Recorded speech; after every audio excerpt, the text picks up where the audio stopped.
67 और 68 BPSC PT में अगर आप जाकर देखेंगे सवालों को तो कम से कम 5 से 6 सवाल ऐसे थे। 5 सवाल तो मिनिमम ऐसे थे जो केंद्रीय बजट और केंद्रीय जो इकोनॉमिक सर्वे होता है वहाँ से डायरेक्टली पूछे गए थे। तो 69 बीपीएससी जो होगा उसमें भी आपके बहुत सारे सवाल केंद्रीय बजट से पूछे जाएंगे और इकोनॉमिक सर्वे से भी पूछे जाएंगे। तो 2 वीडियो आएगा, एक आएगा केंद्रीय बजट का एमसीक्यू। केंद्रीय बजट में पढ़ा चुका हूँ चैनल पर लाइन बाय लाइन, उसका वीडियो आपको डिस्क्रिप्शन में या कमेंट सेक्शन में पिन कर दूंगा, वहाँ से आप देख सकते हैं। और एक केंद्रीय जो आर्थिक समीक्षा है उसका भी वीडियो आएगा, एमसीक्यू का भी और आर्थिक समीक्षा का भी। पहले इनको तैयार कर लेंगे, फिर हम लोग बिहार बजट को भी डिस्कस कर लेंगे और एमसीक्यू भी उसका लगा लेंगे। तो आप सभी का स्वागत है study for UPSC PCS channel पर। 69 बीपीएससी का अगर आप तैयारी कर रहे हैं तो ज़रूर सब्सक्राइब कीजिए चैनल को, बहुत ही ज़्यादा हेल्पफुल होगा आपके लिए। कंटेंट कंटेंट और कंटेंट, केवल यही हमारा मोटो ही रहता है। फोकस का एक भी वीडियो बकवास नहीं बनाते हैं, केवल कंटेंट को फोकस करना है। बच्चे कंटेंट ही ढूंढते हैं, उनको जो भी अच्छा लगता है कंटेंट उस चैनल पर वो टिक जाते हैं। बाकी अगर मैं ज़्यादा भाषणबाजी करूंगा तो आप भी यहाँ से भाग जाएंगे। शुरू करते हैं। देखिए, इस एमसीक्यू को हौले में मत लीजिएगा।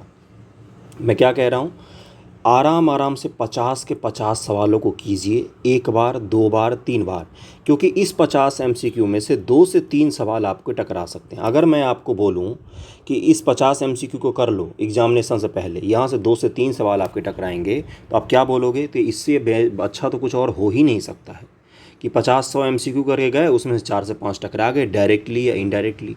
इसलिए इसको अच्छे से कीजिएगा। एग्जामिनेशन हॉल में प्रवेश करने से पहले जो आप सेंटर पर बैठे होते हैं वहाँ पर भी इन एमसीक्यू को आप ट्राई कर सकते हैं, क्योंकि डायरेक्टली फैक्ट उठाकर कॉपी पेस्ट आ जाता है। ओके, चलिए शुरू करते हैं आज अपना का वीडियो, और अंत तक देखिएगा। 50 के 50 एमसीक्यू शेयर कर दीजिएगा। और अगर बजट देखना हो आपको तो बजट का भी वीडियो है चैनल पर उपलब्ध, 2-3 दिन पहले ही मैंने डाला है केंद्रीय बजट का, तो उसको भी देख लेंगे। ओके, पहला सवाल क्या है कि केंद्रीय बजट 2023-24 को वित्त मंत्री निर्मला सीतारमण के द्वारा संसद में कब पेश किया गया है? पहले का आंसर क्या हो जाएगा? सी 1 फरवरी 2023 ईस्वी को। केंद्रीय बजट 2023 से 24 का बजट का आकार कितना है? दूसरे का आंसर क्या हो जाएगा? सी 45,03,097 करोड़ रुपए का बजट है अपना। तीसरा है कि वित्त वर्ष 2023-24 में राजस्व खर्च का कितना बजट अनुमान लगाया गया है? देखिए, 2 खर्च होता है, एक राजस्व खर्च होता है और एक पूंजीगत खर्च होता है। मैं पूंजीगत खर्च बहुत दिनों से न्यूज़पेपर डिस्कशन में समझाते आ रहा हूँ आप लोगों को कि बिहार सरकार वो सरकारों में से शामिल है जिसने पूंजीगत खर्च बिल्कुल अच्छे से किया है और थोड़ा सा ज़्यादा ही किया जितना उसको मिला था। तो इसलिए ध्यान में रखेंगे आप, पूंजीगत खर्च और राजस्व खर्च क्या होता है ये आपको पता होना चाहिए। तीसरे का आंसर क्या हो जाएगा? 35,02,136 करोड़ रुपए का राजस्व खर्च का अनुमान लगाया गया। ओके, वित्त वर्ष 2023-24 राजस्व प्राप्ति कितना है? राजस्व खर्च जितना है उससे ज़्यादा क्या, उससे कम क्या होगा? राजस्व प्राप्ति होगा। इसीलिए क्या होता है? राजस्व घाटा। अब मान लीजिए आपके घर से आए 100 रुपये, आपने खर्च किए 120 रुपये, तो 20 रुपये का आपको घाटा हुआ ना। तो वही चीज़ है, राजस्व घाटा हमेशा रहता है 5 से 6% के आसपास, 7% इतना ही रहता है। तो इसका आंसर क्या हो जाएगा? चौथे का बी हो जाएगा। देखिए, 26 लाख रुपए हमें प्राप्त होता है और 35 लाख के आसपास हम लोग खर्च करते हैं। ओके, राजस्व प्राप्ति होती है, राजस्व प्राप्ति होती है, ये भी ध्यान में रखेंगे। राजस्व प्राप्ति कौन सा होता है? टैक्स वगैरह से जो हम प्राप्त करते हैं। बजट 23-24 में 7 प्राथमिकताएं अपनाई गई थी, जिसे क्या नाम दिया गया है? इसको मोदी जी के द्वारा सप्तऋषि नाम दिया गया। इसमें 7 अलग अलग क्षेत्र हैं जिस पर हमें मुख्य रूप से फोकस करना है। छठा सवाल उसी पर आ गया कि निम्न में से बजट 2023-24 के 7 प्राथमिकताएं कौन कौन सी हैं ये बताना है। समावेशी विकास है, हरित विकास है, अंतिम व्यक्ति तक पहुंच है, क्षमताओं को सामने लाना भी है, वित्तीय क्षेत्र भी है, अवसंरचना और निवेश भी है, युवा शक्ति भी है, लेकिन भारत प्रगति नहीं है। तो 7वां क्या हो जाएगा? इसीलिए कहता हूँ ध्यानपूर्वक किया कीजिए। 7वां गलत है, 7वां हो ही नहीं सकता, ये भी गलत है, ये भी गलत है, ये भी गलत है। सी आंसर हो जाएगा। 1 2 3 4 5 6 आंसर हो जाएगा। क्यों? क्योंकि भारत प्रगति नाम का कोई जिक्र नहीं है 7 में सप्तऋषि में। मैंने बताया था ये बजट में, बोल बोल के बार बार बोल बोल के मैंने याद करवाया था। 7 क्षेत्र से सवाल पूछे जाएंगे। 7 का आंसर क्या हो जाएगा? सी हो जाएगा। छठे का आंसर सी हो जाएगा। छठा सवाल है ये। 7वें नंबर चलते हैं कि इस बजट के अनुसार भारत सरकार ने किस वर्ष तक सिकल सेल एनीमिया को उन्मूलन करने का लक्ष्य रखा है? देखिए, सिकल सेल का हमें उन्मूलन करना है 2047 तक, टीबी का करना है 2025 तक, और मलेरिया का करना है 2030 तक। मलेरिया कब तक? 2030 तक, सिकल सेल 2047 तक, और 2025 तक टीबी का उन्मूलन भारत से कर देना है। 8वां सवाल है कि निम्न से किस योजना की शुरुआत की घोषणा केंद्रीय बजट 2023-24 में की गई है? तो 8 का आंसर क्या हो जाएगा? इनमें से एक से अधिक 1 ई न्यायालय परियोजना चरण भी, प्रधानमंत्री कौशल विकास योजना 4.0, अमृत धरोहर स्कीम, डी आंसर हो जाएगा। 9वें सवाल पर चलते हैं हम लोग। 9वां सवाल क्या दिया हुआ है कि उच्च गुणवत्ता वाली बागवानी फसल उत्पादन के लिए किस कार्यक्रम की शुरुआत की घोषणा बजट 23-24 में की गई है। बागवानी फसल उत्पादन के लिए पूछा गया है, तो 9 का आंसर क्या हो जाएगा? ए, आत्मनिर्भर बागवानी स्वच्छ पौध कार्यक्रम की शुरुआत की गई है। 10 है, निम्न में कौन से कथन की चर्चा बजट भाषण 2023 में की गई? 10 का आंसर क्या हो जाएगा कि पीएम सुरक्षा बीमा योजना, पीएम जीवन ज्योति योजना के अंतर्गत 44.6 करोड़ लोगों को बीमा कवरेज दिया गया है। ये सारे फैक्ट आपको एक अंदाज़ा होना चाहिए। उज्ज्वला योजना के तहत 9.6 करोड़ एलपीजी कनेक्शन, 47.8 करोड़ प्रधानमंत्री जनधन बैंक खाते खोले गए हैं। डी आंसर हो जाएगा 10 का आंसर डी हो जाएगा। बजट 2023-24 के अनुसार नई व्यक्तिगत आयकर व्यवस्था में स्लैबों की संख्या 6 से घटाकर कितनी कर दी गई है? अब 5 स्लैब होंगे जिसमें 5 अलग अलग स्लैब बनाए गए हैं जिसके तहत टैक्सेशन किया जाएगा। पहले कितने थे स्लैब? पहले 6 थे। 12 नंबर सवाल है कि बजट 2023-24 में शहरी अवसंरचना विकास निधि की स्थापना की बात की गई है। इस निधि का प्रबंधन किस बैंक के द्वारा किया जाएगा? तो 12 का आंसर हो जाएगा राष्ट्रीय आवास बैंक के तहत किया जाएगा।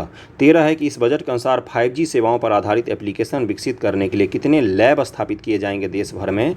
तो देश भर में करीब में 100 लैब स्थापित किए जाएंगे। अगले सवाल पर चलते हैं कि सरकार अगले 3 वर्षों में कितने किसानों को प्राकृतिक खेती अपनाने के लिए प्रोत्साहित करेगी और उनकी सहायता करेगी? 14 का आंसर हो जाएगा 1 करोड़ किसानों को प्रोत्साहित करेगी।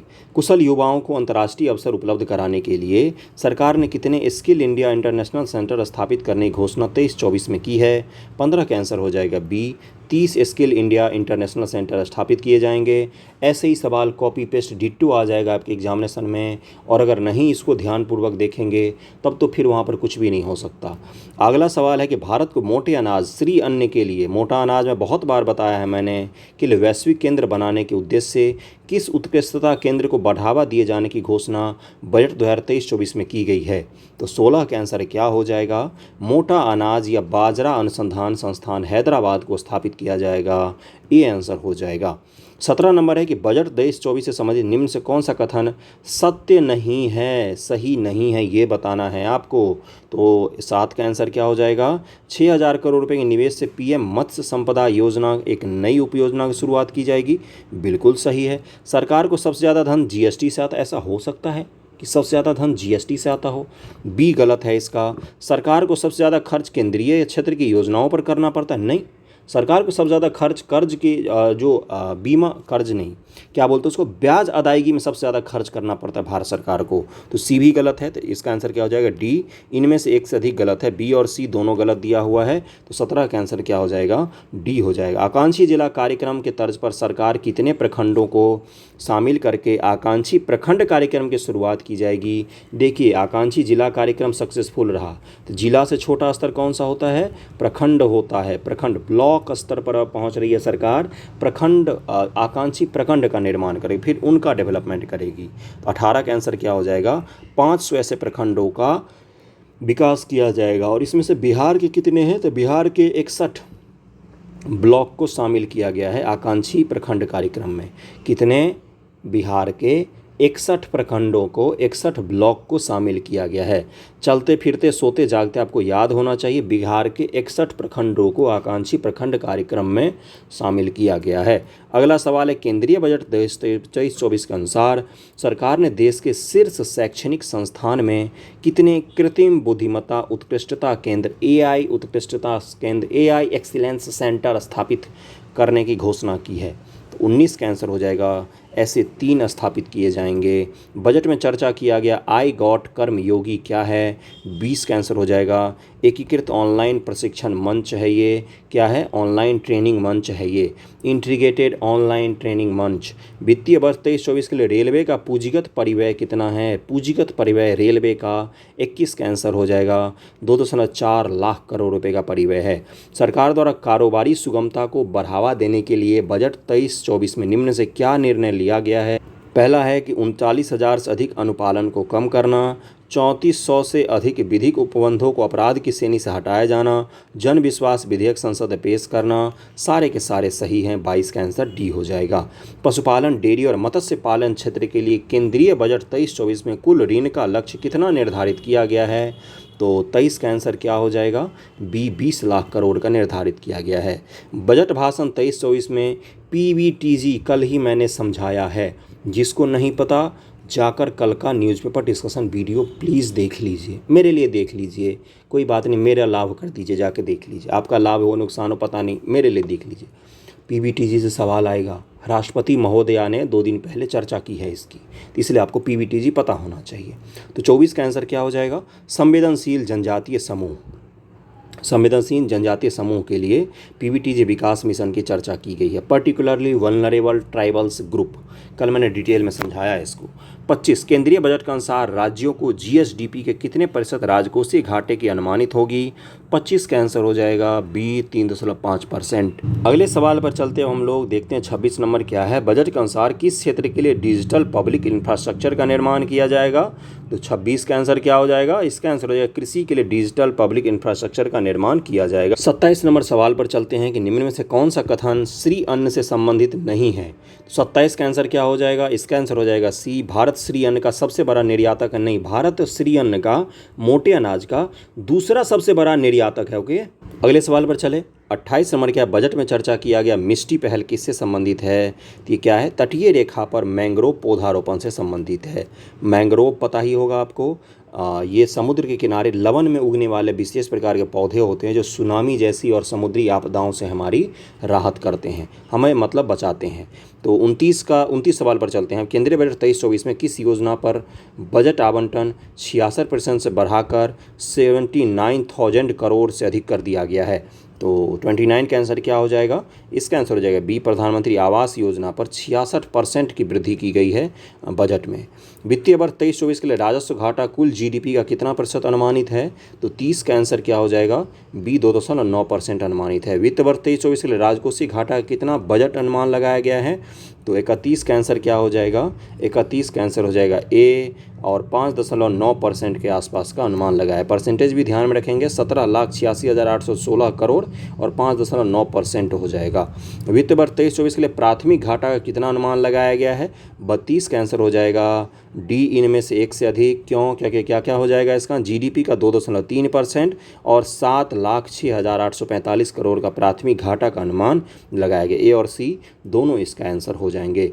केंद्रीय बजट के अनुसार कितने नए नर्सिंग कॉलेज की स्थापना की जाएगी? तो 33 का आंसर हो जाएगा सी, 157 नर्सिंग कॉलेज की स्थापना की जाएगी। वित्त वर्ष 23-24 के लिए कितना पूंजीगत खर्च का बजट अनुमान लगाया गया है? 34 का आंसर हो जाएगा ए, 10,09,61 करोड़ रुपए का पूंजीगत खर्च मैंने बताया था, पता होना चाहिए। अब अगला सवाल क्या है? पूंजीगत प्राप्ति हमें कितना हो रहा है? तो पूंजीगत प्राप्ति हो रहा है 35 का आंसर हो जाएगा बी, 18,70,816 करोड़ की प्राप्ति हो रही है और 10,09,61 करोड़ हम लोग पूंजीगत खर्च कर रहे हैं। दोनों डेटा को ध्यान में रखिएगा। अमृतकाल भारत @100 तक की यात्रा के दौरान निम्न में से कौन सा 4 मौके रूपांतरकारी हो सकते हैं? कौन कौन से ऐसे 4 क्षेत्र हैं जो रूपांतरकारी हो सकते हैं? तो 36 को सेलेक्ट कीजिए, ध्यानपूर्वक कीजिएगा। जैसे देखिए क्या लिखा हुआ है, इसका आंसर हो जाएगा सी, 3, 4, 5, 6। महिलाओं का आर्थिक सशक्तिकरण, पर्यटन, पीएम विश्वकर्मा कौशल सम्मान, हरित विकास। तो इसका आंसर क्या हो जाएगा? सी हो जाएगा। 37 नंबर सवाल पर चलते हैं। बजट के अनुसार क्षेत्रीय हवाई कनेक्टिविटी में सुधार लाने के लिए कितने हवाई अड्डों का पुनरुद्धार का मतलब क्या होता है? ऑलरेडी वो हवाई अड्डे हैं छोटे बड़े, उनको फिर से हम लोग क्या करेंगे, खूब अच्छे से उसको बना देंगे ताकि वो वर्किंग में आ जाए, वर्किंग कंडीशन में आ जाए। तो 37 का आंसर क्या हो जाएगा?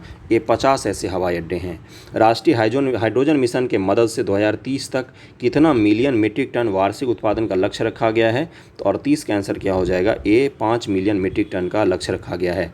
रासायनिक उर्वरक की जगह वैकल्पिक उर्वरक के प्रयोग को बढ़ावा देने के लिए किस योजना की शुरुआत की गई है? तो पीएम प्रणाम योजना की शुरुआत की गई है। 39 का आंसर सी हो जाएगा। 40 नंबर है कि चक्रीय अर्थव्यवस्था को बढ़ावा देने के उद्देश्य से गोवर्धन योजना के तहत कितने नए अपशिष्ट से आमदनी संयंत्र स्थापित किए जाएंगे? तो 40 का आंसर हो जाएगा बी, 500 संयंत्र स्थापित किए जाएंगे जिसमें गोबर से खाद बनाने की जो तकनीक है उसको भी विकसित की जाएगी अलग अलग जगहों पर संयंत्र लगाकर। ओके, केंद्रीय बजट 23-24 के अनुसार अगले 3 वर्षों तक किस योजना के तहत सरकार आर्द्र भूमि तथा जैव विविधता को बढ़ावा देगी?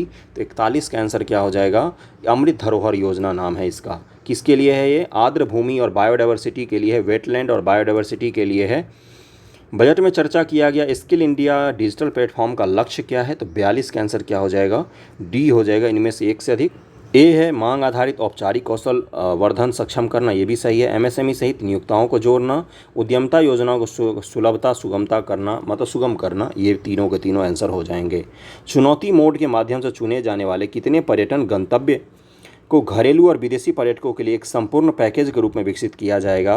तो 43 का आंसर क्या हो जाएगा? ए हो जाएगा। ऐसे 50 जगहों को विकसित किया जाएगा। पर्यटन से संबंधित किसकी चर्चा केंद्रीय बजट 2023-24 में की गई है? तो 44 का आंसर हो जाएगा ए, देखो अपना देश पहल की चर्चा की गई है। अगला सवाल है कि आज़ादी का अमृत महोत्सव के स्मरण स्वरूप अगले 2 वर्षों की अधिक अवधि मार्च 2025 तक के लिए किस नई लघु बचत योजना स्मॉल फाइनेंस स्कीम है, इसकी चर्चा जरूर की गई है, बहुत ज़्यादा चर्चा हुई है इसकी, इसको जरूर ध्यान में रखिएगा। स्मॉल फाइनेंस स्कीम है, 2025 ईस्वी तक के लिए चलाया गया है। इसका नाम क्या है? तो 45 का आंसर हो जाएगा सी, महिला सम्मान बचत प्रमाण पत्र योजना को शुरुआत की गई है। 46 नंबर है कि जल जीवन मिशन के लिए वित्त वर्ष 23-24 में कितने करोड़ का बजटीय प्रावधान किया गया है? तो 46 का आंसर हो जाएगा बी, 70,000 करोड़ का प्रावधान है। मनरेगा के लिए वित्त वर्ष 23-24 में कितने करोड़ का बजटीय प्रावधान है? तो ए आंसर हो जाएगा 60,000 करोड़ का बजटीय प्रावधान है। सरकार का लक्ष्य वर्ष 2025 तक स्वास्थ्य पर जीडीपी का कितना % खर्च करना है? 48 का आंसर हो जाएगा सी, 2.5% जीडीपी का हेल्थ पर खर्च करना है कम से कम। सरकार सर्वाधिक खर्च किस मद पर करती है? तो सबसे ज़्यादा ब्याज अदायगी पर खर्च करती है सरकार, 49 का आंसर ए हो जाएगा। और आज का आखिरी सवाल है, वीडियो पसंद आया हो तो ज़रूर लाइक कीजिएगा, वीडियो को शेयर कर दीजिएगा जहाँ भी हो सके। 2 बार देख लेंगे इसको तो आपको याद हो जाएगा। नई कर व्यवस्था में उच्चतम अधिभार को 37% से घटाकर कितना कर दिया गया है? तो 50 का आंसर हो जाएगा 25% कर दिया गया है। उच्चतम अधिभार को 37 था पहले, अब 25% कर दिया गया है। वीडियो समाप्त होता है, छोटा सा ही वीडियो था, आप लोगों के लिए काफ़ी ज़्यादा हेल्पफुल होगा ये। इसको 1 से 2 बार कर लेंगे तो आपका पूरा कंप्लीट हो जाएगा केंद्रीय बजट। मिलते हैं अगले ज्योग्राफी के MCQ वीडियो में। थैंक यू सो मच आप सभी का।